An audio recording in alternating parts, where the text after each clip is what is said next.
ужасно, влезна ми в устата и... Здравейте, хора! Ще тестваме дюб на тинта на Benefit.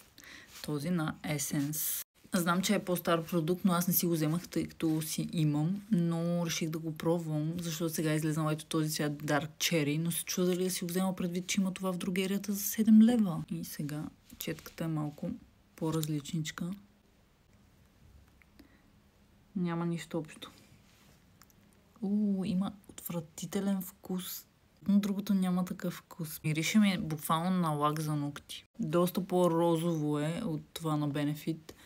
И въобще не ми харесва как изглежда. Ще го изтрия, за да видите как седи това на Benefit. Очевидно ще си взимам Dark Cherry на Benefit, защото не ми хареса това на Essence. Нека ви покажа това колко по-червено е на Benefit. Не държи дълго време, но изобщо няма такъв гаден химичен вкус, който да влезе в устата. И изглежда много естествено. Вижте за какво иде реч. Не е толкова воднисто, веднага попива и изглежда сякаш устните ви са с такъв хубав здравословен цвят. За съжаление му давам 2 от 10. Това си е 10 от 10.